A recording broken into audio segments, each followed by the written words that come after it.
Serena has come to confront Blair. But what better way to confront her than it? What just happened in court has left Hollywood reeling and YouTube spinning because Blake Lively's own lawyer is now under fire, accused of lying directly to the judge in a plot so twisted it involves secret defamation schemes against top creators.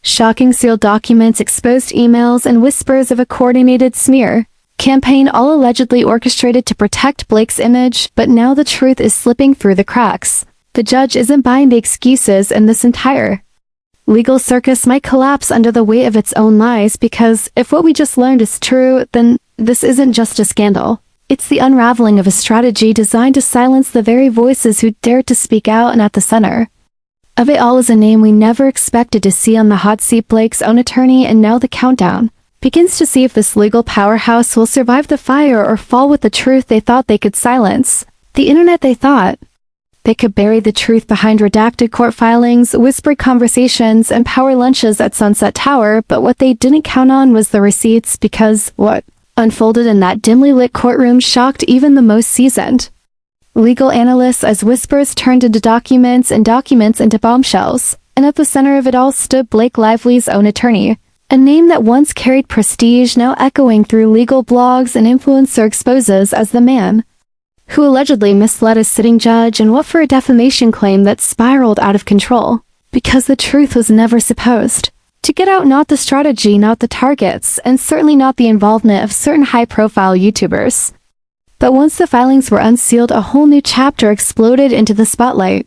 And it all started with one simple question asked under oath: did you or did you not instruct your client to target creators with false legal threats? And what followed was silence, then deflection, then a line so carefully rehearsed it almost seemed laughable at first glance. I cannot recall, but the court wasn't laughing, and neither was the judge, who demanded clarity, specifics, accountability. And that's when the unraveling began, because within minutes the prosecution pulled out a timeline, emails, voice memos, and one particular document, a strategy memo sent from a legal firm to a crisis PR agency titled YT Risk and Reputation, and it outlined in chilling detail how to neutralize online critics, including flagging old tweets, coordinating strikes, and even ghostwriting apology scripts for influencers who would later be pressured into silence. And the court was stunned, and the audience online was livid, especially when it was revealed that at least 3 of the targeted creators had received takedown notices containing language nearly identical to that memo. And guess whose signature was on the draft? That's right, Blake Lively's attorney. And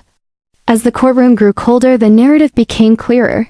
This wasn't a rogue operation, it was deliberate, it was institutional, and it was aimed at controlling not just the story but the storytellers themselves. And in a world where influencers command the headlines, that meant targeting livelihoods, reputations, and in one shocking case, even family members. And that's when the name of the first YouTuber was read into the record, a creator known for deep dive legal analysis with a reputation for exposing celebrity lawsuits, and apparently a prime target because they had dared to question the original claims made by Blake's legal team. And within weeks of their video, they'd received not 1 but 4 takedown requests, all citing vague defamation with no clear evidence. And now we knew why it was part of the plan. And when the judge saw the side-by-side comparison of the YouTuber's emails and the firm's internal directives, the courtroom fell silent, and for a moment even the defense looked shaken, because the implications were massive. If this could be proven, it meant not only unethical conduct but potential disbarment and maybe even criminal liability. And it wasn't just legal experts reacting, online threads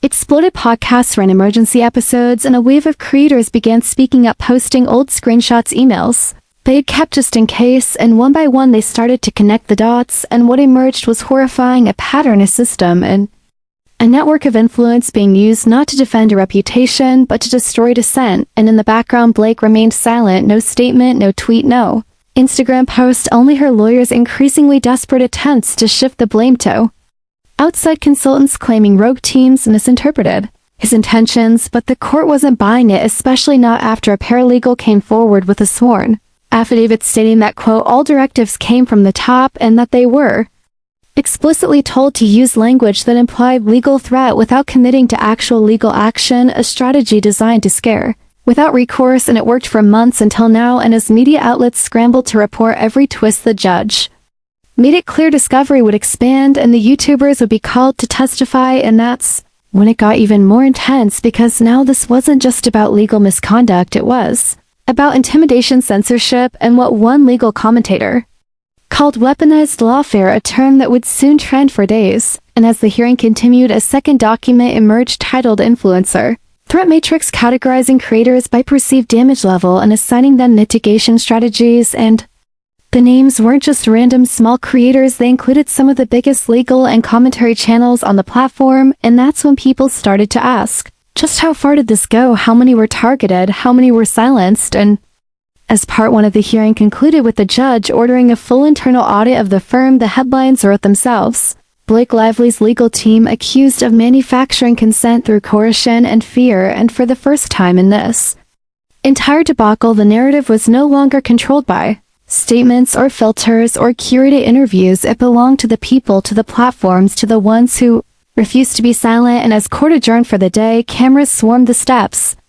Microphones caught snippets of whispered denials and off-the-record murmurs, but one voice rose above the chaos. It was the YouTuber who had been named first, standing before the press, firm, calm, and defiant, saying, "We're not afraid anymore." And in that moment, the tide turned, because no matter how powerful your lawyer is, no matter how many firms you hire or how much influence you hold, the truth once unsealed can never be resealed. And this was just the beginning. The air in the courtroom was thick, not just with tension, but with the weight of something far heavier, the realization that this wasn't just a scandal. It was a blueprint, a calculated campaign built from the bones of celebrity control turned legal warfare. And as the second day of proceedings began, the defense scrambled to contain the damage, calling the unsealed emails misleading and out of context, but the judge was no longer tolerating vagueness, not when the evidence was mounting by the hour, because what began as claims of possible misconduct had now expanded into direct allegations of deliberate deception under oath. And that was when the court heard the first recording, not public yet, but admitted into evidence.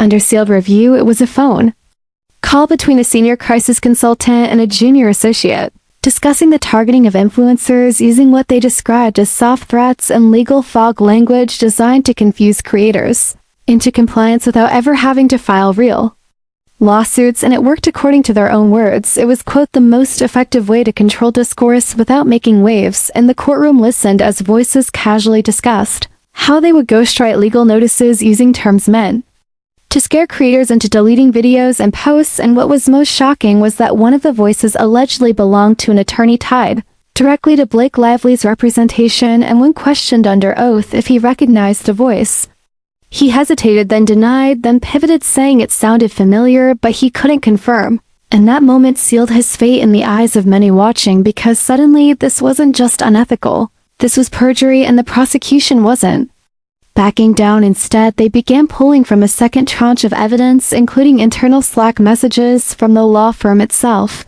revealing direct coordination between legal and PR staff to orchestrate media narratives. And one particular message, sent just hours after a critical YouTube video gained traction, read, quote, "We need this shut down, she's watching."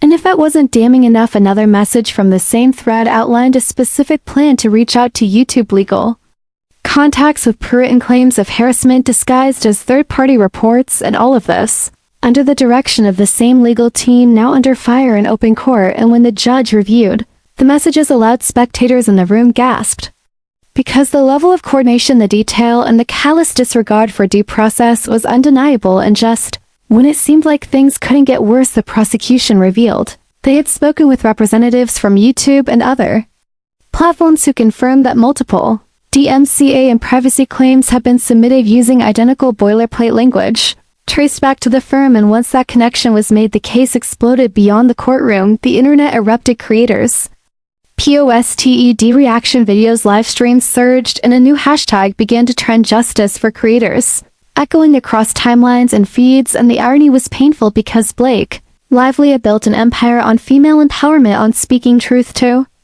power, and now her own lawyer was being accused of using that very image as a shield while silencing others. And meanwhile, Blake herself remained invisible. No statement, no appearance, and insiders claimed she had gone radio silent, even with her own team retreating from meetings. As the gravity of the situation took hold, and then came the whistleblower, a former PR strategist who had worked with her team during the height of the campaign, now testifying under subpoena. And what she revealed was chilling. She spoke of meetings where creators were ranked not just by follower count but by playability, where influencers were approached with offers to collaborate if they removed content, or to face subtle threats if they refused, and more than once she claimed the strategy was greenlit with full knowledge of its intent to silence dissent rather than defend truth, and she held up a notebook where she had documented every step, including one page, labeled the plan written in bold caps outlining phases of suppression, targeting, discrediting, and finally replacing critics with influencers favorable to Blake's brand, and one of the bullet points said, quote, activate fallback narratives, implying that if the smear campaign was exposed, they would pivot to claims of misunderstanding or blame an unnamed contractor, and when asked who devised that fallback, she pointed directly at the lead attorney, and suddenly the courtroom erupted because now we weren't talking about miscommunication or oversight. This was premeditated strategy, and when the judge asked for the firm's response, they offered none, citing a need to review the documents, but the silence said it all, and as the day ended outside the courthouse, a protest had begun, not just fans or critics but actual creators, some of whom had been threatened themselves, holding signs that read freedom, not fear, and creators, not criminals, and their stories began to spill forward one after another, detailing how they had been bullied, harassed, warned off by vague legal notices and anonymous emails, and some had lost brand deals, others had deleted channels entirely, and now for the first time, they were being heard, and the prosecution announced they would be interviewing up to 15 creators, all named in internal strategy docs, including emails with timestamps and directive codes, and with that the court was adjourned for the day. But the battle had just begun, because as darkness fell over Los Angeles, the world was finally seeing what happened when influence met integrity and lost, because this wasn't just about Blake Lively or her attorney anymore, this was about the future of online speech, and who gets to control the truth when platforms become playgrounds for power, and what once looked like a defamation suit now stood exposed as something far more dangerous, a coordinated attack on critics using the law not to defend but to destroy, and the question on everyone's lips now wasn't just will she win, it was how many voices did she try to silence before the truth fought its way out, and the next day in court promised to go deeper, to expose more, to drag the shadows into the light, and those who once stayed silent were now ready to speak. By the time the courtroom doors opened again, the mood had shifted, not just among reporters and legal teams, but in the energy of the public itself, because something undeniable had begun, a full-scale reckoning, not just with Blake Lively's narrative, but with the machinery behind it. And as the crowd poured into the gallery, phones tucked away, eyes wide, anticipation boiling over, the judge wasted no time announcing that 3 subpoenas had been approved overnight, targeting 2 PR firms and 1 legal assistant, all previously mentioned in documents marked confidential, and the gasp that echoed across the room was barely louder than the clicking of keyboards outside the courthouse as journalists scrambled to report it in real time, because what had been a murmur of misconduct was fast evolving into a formal investigation, and the defense knew it.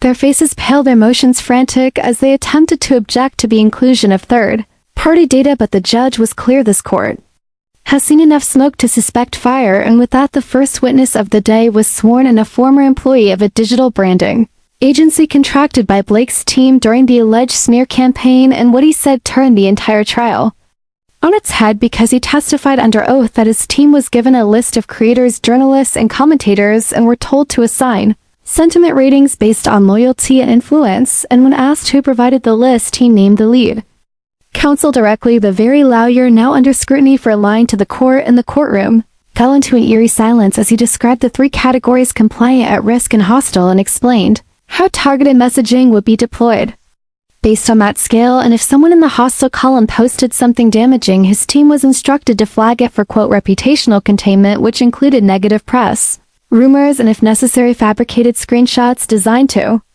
stir doubt. And every word of his testimony came with receipts. He submitted project briefs, invoices, emails, all time-stamped, all real, and it didn't stop there. He even submitted a Slack thread from the firm discussing how to push an influencer into a temporary algorithm shadow ban by leveraging coordinated complaints, and when asked whether Blake knew about this, he paused and said she was on the kickoff call, and then everything exploded. Reporters were running out of the courtroom to file urgent stories, headlines blaring phrases like Blake implicated directly in law firm orchestrated shadow campaign, and within minutes, social media lit up again, hashtags surged, and creators across platforms posted stunned reactions, because What had just been confirmed was something many suspected, but few could prove that public perception was being sculpted not by truth but by agenda, and the courtroom kept going. The prosecution showing a payment trail from the firm to a well-known gossip outlet that had mysteriously changed its tone and coverage midway through the scandal, and then more emails surfaced, one in which the attorney wrote, "We need pressure from the top to reshape the conversation," and another even more damning, where he suggested creating burner accounts to respond to critics so it seems organic, and now even those who had once defended Blake started backing away because the pattern was undeniable, the structure of deceit too carefully built to be coincidence.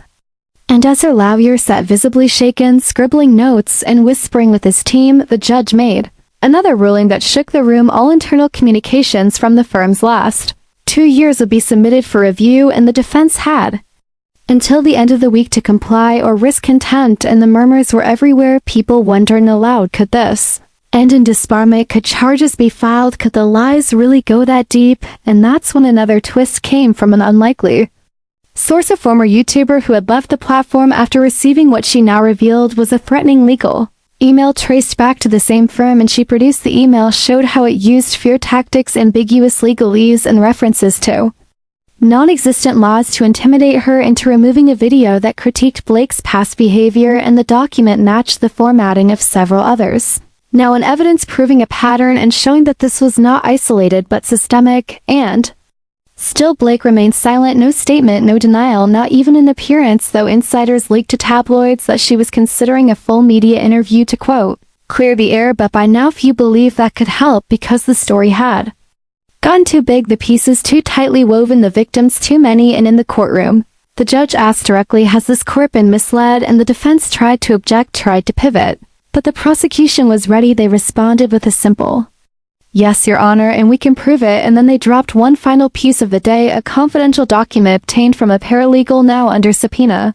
It was a crisis roadmap titled Influence Mitigation Protocol, and it read like something out of a dystopian novel, detailing step-by-step how to silence critics, realign narratives, and protect the client's image at all costs, even if that meant legal gray zones and ethical violations. And the last page listed a single outcome goal: reset perception in our favor, and under that 3 bullet points, none of which mentioned truth, justice, or fairness, only influence, control, optics, and narrative dominance. And when the judge read that aloud, everyone knew there was no turning back. The truth wasn't just seeping through the cracks, it was pouring out, and what had once been dismissed as a YouTube feud was now a federal-level scandal implicating lawyers, firms, PR agencies, and possibly the actress herself. And with the trial set to continue through the week, one question remained louder than all others. How deep does this go, and how many more voices will come forward before the final verdict drops? As the courtroom reconvened on the 4th day, the gravity of what had already been revealed hovered heavy in the air. No longer just scandal, this was crisis at a structural level, because what had been a few leaked emails and strategic media manipulation was now snowballing into something far darker: organized deception, institutional cover, and a lawyer whose every motion was now being met with skepticism. And it began immediately with the judge demanding an update on the subpoenaed communications from the previous day, and the defense replied cautiously, stating that some files were being reviewed for privilege, but the judge wasn't having it. He interrupted, bluntly stating privilege ends where fraud begins, and the gallery erupted a low hum of shock, rippling as the defense counsel's expression twisted, and the prosecution. They thought the courtroom would protect their secrets, but what unfolded was a surgical unmasking of an entire machine built to manipulate, silence, intimidate, and destroy. And at the heart of it all stood Blake Lively, her legal team, and a PR engine weaponized against truth. The digital timeline didn't just expose a smear campaign, it mapped a system of algorithm abuse, fake scandals, and private threats, all approved, documented, and traced. And when the defense tried to claim ignorance, the memo surfaced Blake's own handwriting: let's burn the bridge if needed, her own words, just keep me clean. And suddenly, the illusion shattered. The courtroom went still, the judge furious, the press relentless, and the truth unstoppable, because this wasn't just about creators being silenced, it was about power systems exploiting influence and hiding behind polished images. And when the judge said, "We will not sanitize reality for optics," it echoed far beyond the walls of law. It became a war cry for every voice crushed under curated lies. And now, with criminal referrals looming and the last offenses falling, the truth is out. And the world is watching not just for justice, but for accountability. Because once deception is unsealed, there's no turning back, only consequences.